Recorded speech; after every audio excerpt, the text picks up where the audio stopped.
My name is Carmen and welcome to my home suite 408. Before you come in, give this video a like and subscribe and check out the artist behind the camera, AlexKnowbody, on socials too. All right, come on in. And I think I've done a good job maximizing the space. It's about 400 square feet, 1 bedroom, 1 bathroom apartment. I'm not allowed to have cats here, so I did get these cute little Daiso key holder decals here. Can't really drink the water here either, so I have these water jugs and I get them filled up down the street. And we have a little Bernie Sanders cheering us on as well. And then through this way is the kitchen. Have a little girl fridge here. I think fairly organized. So lots of pasta, rice, assorted snacks for breakfast, lunch, and dinner. Also have some film in here too. One of my first housewarming gifts to myself was this Beast blender. It was on Oprah's list and it's also Black owned, so why not? A lot of my housewares are from at home, and then some plates from the very first place that I moved into, from Our Place, which are really nice. This is also my coffee and tea station when I'm making coffee at home. I do my best to source my beans from local shops. Right now I have some Nirvana Soul Picnic in the Park beans. They're a wonderful Black-owned coffee shop and roastery based here in Santa Clara County, and they also have a shop out in San Francisco too. And this way, we have our living room, which is definitely a multi-hyphenate space. I got this from Contempo Furniture off of Monterey Road. This is definitely an investment piece. Before I moved here, I lived in 2 or 3 other spaces, and this came with me. You're able to just lift this up and it pulls out into a full-size bed. It also has some awesome storage here, which is super essential for small spaces. It's my living room, dining room, office, all of those things. I'm definitely a stacker, which is okay. I'm doing my best to minimize knickknacks, but it's hard to do that sometimes. I am moving soon, so I've kind of held off on hanging more artwork, but I've slowly been collecting pieces, a lot from local friends.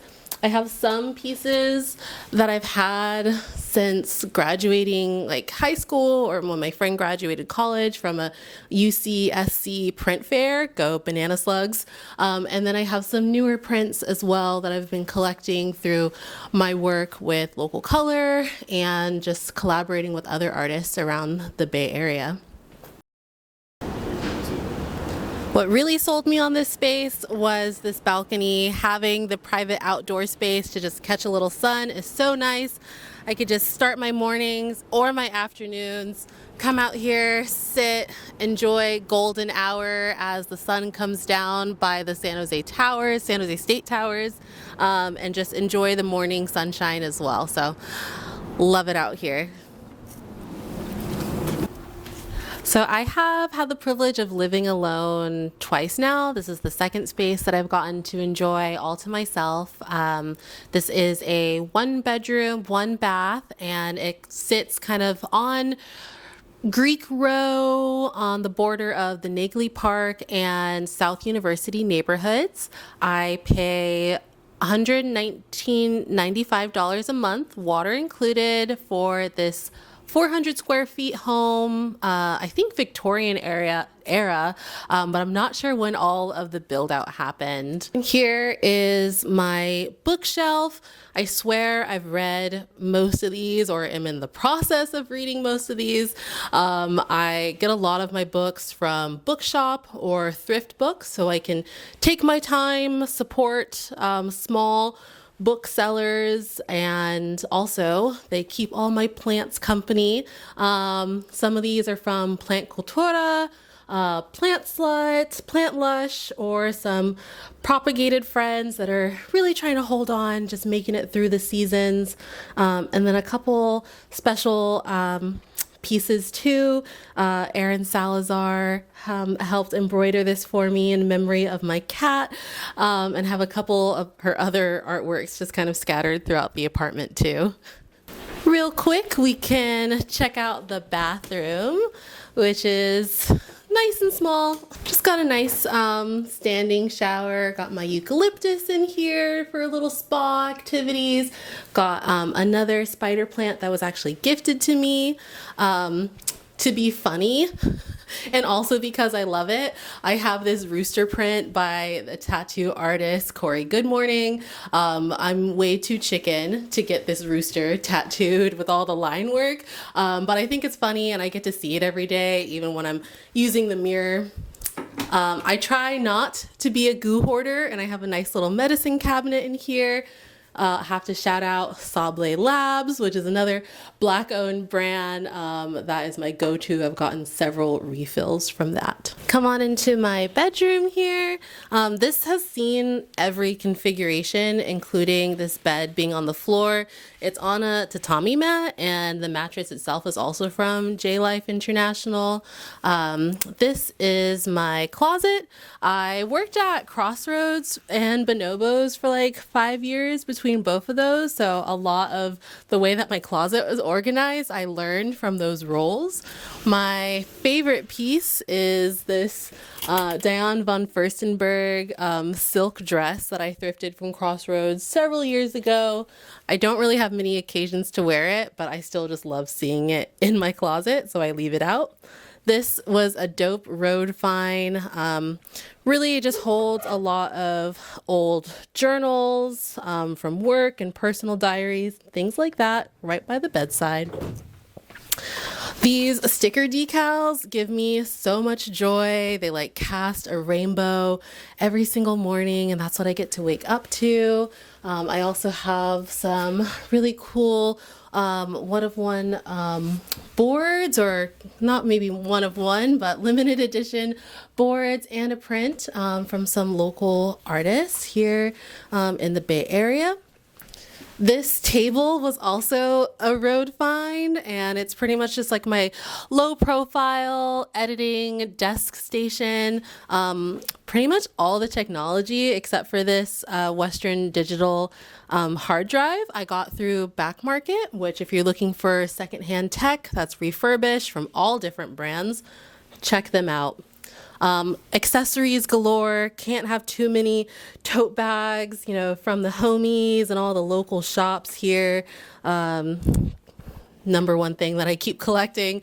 Also have this Sarah Musa silk poppy keffiyeh as well. Hats and things, bucket hats galore. But the piece de resistance, boom. How I know that I'm an artist. I don't pick up my cameras all the time, but it brings me joy just to have them, and I know it brings them joy when I bring them out to explore. And I went to San Francisco State, and when I graduated, my grad gift to myself was a Epson scanner so that I could still shoot on film and scan my own film. And then I just have all of this kind of working together as a little personal workstation, whereas I normally do all my like home office things in the desk out front. I also have a couple knickknacks too. Again, these are from collections from my mom. They're all like these vintage pencil sharpeners. I got a little cash register, a little bicycle, and again, it's hard for me to be an artist and not be sentimental about things. I feel like this space is special because I got the call that my application was approved at exactly 11:11 a.m. and moved in on July 13th, 2025. This is apartment 8, and to me, that's my birth month. It also signifies just the opportunity for growth and healing and just moving forward, which I love so much. So this has been a really special home for me. However, I am moving to the next chapter, and this home could be yours. And as we exit out, I'm not really sure when this house was built. The house itself is like giving Victorian era, but all this built-in storage I'm like lucky to have. There's like suitcases and things up here, just stuff that I'm not grabbing for all the time. One of these is a junk drawer. One of them is kind of a medicine drawer. And then as we exit the home, we have a little bit of art and inspiration to leave and start the day with. So thank you for coming by, and I'll see you next time.